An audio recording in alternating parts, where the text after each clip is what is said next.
Tugas manajemen inovatif, part 7. Pagi lebaran makan ketupat. Berasnya agak sedikit berderai. Meski badan dan pikiran penat, impian besar haruslah tetap tercapai.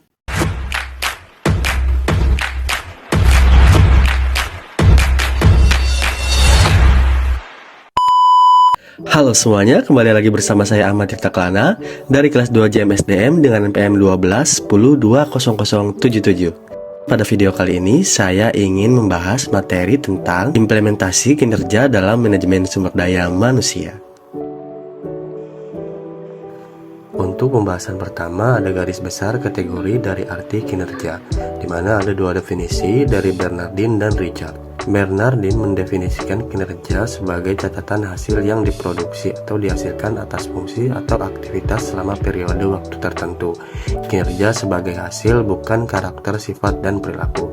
Menurut Richard, kinerja sebagai hasil juga terkait dengan produktivitas dan efektivitas, di mana produktivitas merupakan hubungan antara jumlah barang dan jasa yang dihasilkan dengan jumlah tenaga kerja, modal, dan sumber daya yang digunakan dalam produksi itu.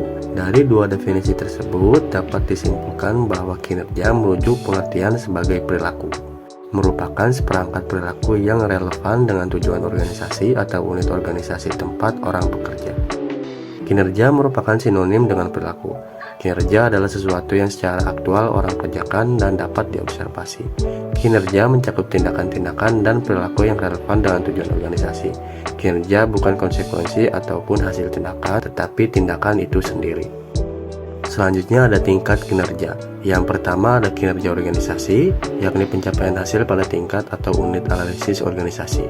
Kinerja pada tingkat organisasi ini terkait tujuan organisasi, rancangan organisasi, dan manajemen organisasi. Yang kedua ada kinerja proses. Kinerja pada proses tahapan dalam menghasilkan produk atau pelayanan dipengaruhi tujuan proses, rancangan proses, dan manajemen proses. Yang ketiga ada kinerja individu atau pekerjaan. Pencapaian atau efektivitas pada tingkat pegawai atau pekerjaan dipengaruhi tujuan pekerjaan, rancangan pekerjaan, dan manajemen pekerjaan, serta karakteristik individu. Lalu materi selanjutnya ada pendekatan pengukuran kinerja yang terdapat beberapa pembahasan. Ada pendekatan ukuran standar kinerja dalam melakukan pengukuran. Yang pertama ada pendekatan personality traits, yakni mengukur kepemimpinan, inisiatif, dan sikap. Yang kedua ada pendekatan perilaku, yakni mengukur umpan balik, kemampuan presentasi respon terhadap komplain pelanggan. Dan yang terakhir ada pendekatan hasil, mengukur kemampuan produksi, menyelesaikan produk sesuai jadwal, dan peningkatan produksi atau jualan. Lalu ada aspek pengukuran kinerja. Yang pertama ada produktivitas, kedua ada kualitas, yang ketiga ada ketepatan waktu, yang keempat ada putaran waktu, yang kelima ada penggunaan sumber daya, dan yang terakhir ada biaya.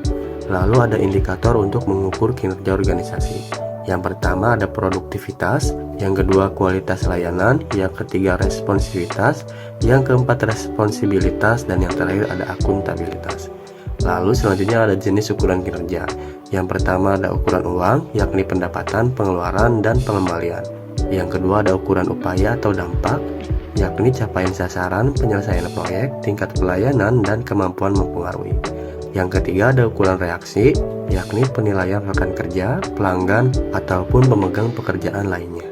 Dan yang terakhir ada ukuran waktu, yakni pelaksanaan kerja dibandingkan jadwal atau batas akhir, kecepatan respon, dan jumlah sasaran. Lalu ada ukuran kinerja dalam dimensi kualitas, yakni ada kehandalan, daya tanggap, kompetensi, akses, kesopanan, komunikasi, kejujuran, keamanan, pengetahuan terhadap pelanggan, dan yang terakhir ada bukti langsung. Lalu ada perspektif atau aspek balance scorecard dalam mengembangkan pengukuran kerja. Yang pertama ada pengukuran kerja dari aspek keuangan, yakni biaya administrasi minimal. Yang kedua pengukuran aspek pelanggan, yakni kepuasan pelanggan dan pelayanan efektif. Yang ketiga ada aspek proses bisnis internal, yakni sistem kontrol, pengendalian efektif, dan memenuhi sasaran kebijakan publik. Dan yang terakhir ada aspek pertumbuhan dan pembelajaran, yakni tersedianya informasi, pembuatan keputusan kerja, dan kepuasan pegawai. Lalu ada indikator penilaian kinerja organisasi.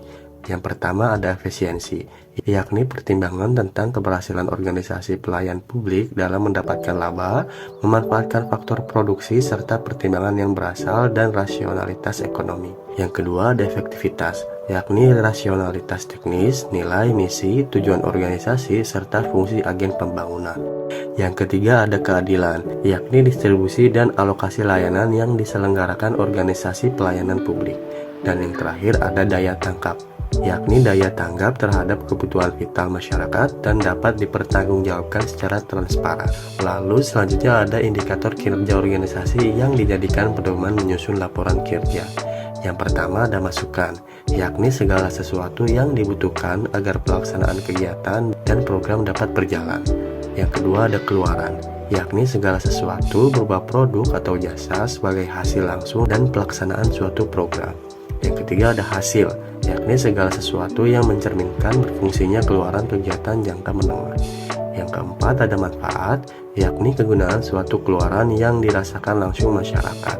Dan yang terakhir ada dampak, yakni ukuran tingkat pengaruh ekonomi, lingkungan, dan lainnya yang dicapai dari hasil kinerja. Lalu selanjutnya ada kinerja pelayanan dikembangkan menjadi 14 unsur untuk mengukur IKM. Di antaranya ada prosedur pelayanan, persyaratan pelayanan, kejelasan petugas pelayanan, kedisiplinan petugas pelayanan, tanggung jawab petugas, kemampuan petugas, kecepatan pelayanan, keadilan mendapat pelayanan, kesopanan dan keramahan petugas, kewajaran biaya pelayanan, kapasitas biaya pelayanan, kapasitas jadwal pelayanan, kenyamanan lingkungan, dan yang terakhir ada keamanan pelayanan.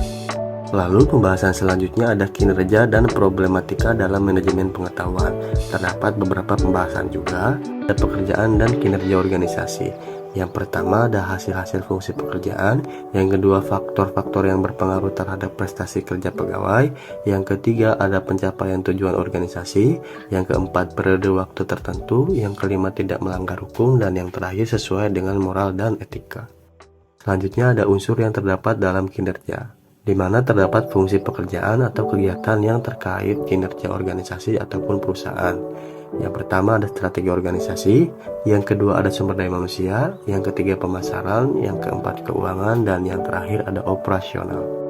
Selanjutnya ada intelijensi, capital, dan parameter kinerja. Di sini terdapat 3 jenis capital. Yang pertama ada human capital, menyangkut kompetensi, skill, brain power, expertise, kreativitas, problem solving capability, leadership, entrepreneurial, managerial skill, dan technical knowledge yang dimiliki karyawan perusahaan. Yang kedua ada structural capital, merupakan kapabilitas knowledge dari perusahaan berupa teknologi, metodologi, dan proses yang memampukannya merespon kebutuhan dan tantangan pasar. Dan yang ketiga ada customer capital, terdiri dari relasi, feedback, input terhadap produk atau layanan, suggestion, experience, dan technical knowledge dari pelanggan. Di mana dari ketiga jenis capital tersebut membentuk 3 lingkaran yang saling mengait dan disatukan oleh segitiga value creation. Value creation sendiri yakni kemampuan penciptaan nilai yang ditentukan human capital, struktur capital, dan customer capital yang dimiliki perusahaan. Lalu selanjutnya ada indikator kinerja organisasi. Yang pertama ada performa harus mengarah hasil dan semangat untuk menghasilkan nilai. Yang kedua harus dapat diukur sehingga input dan output dapat dikuantifikasi. Yang ketiga unit dan personel yang diukur kinerjanya harus memahami metode penilaian dengan penjelasan minimal. Yang keempat hasil penilaian dapat dikomunikasikan segera. Yang kelima tersedia mekanisme penggabungan hasil penilaian kerja dengan feedback dan learning. Yang keenam terhubung objektif dengan kebijakan intensif dan kebijakan pegawai. Dan yang terakhir bersifat seimbang antara orientasi keberhasilan jangka pendek dan panjang. Selanjutnya ada faktor peningkatan kinerja, di mana terdapat pendorong dan penghambat. Untuk pendorongnya sendiri, yang pertama ada audit modal intelektual, bertujuan memonitor dan mengatur modal intelektual perusahaan, yang dimana audit modal intelektual memerlukan tim yang terdiri atas ahli strategi organisasi, keuangan, sumber daya manusia, strategi pengetahuan, properti intelektual, dan pemasaran. Lalu selanjutnya ada penghambat. Yang pertama ada masalah yang melekat dalam sistem pengukuran manajemen pengetahuan itu sendiri.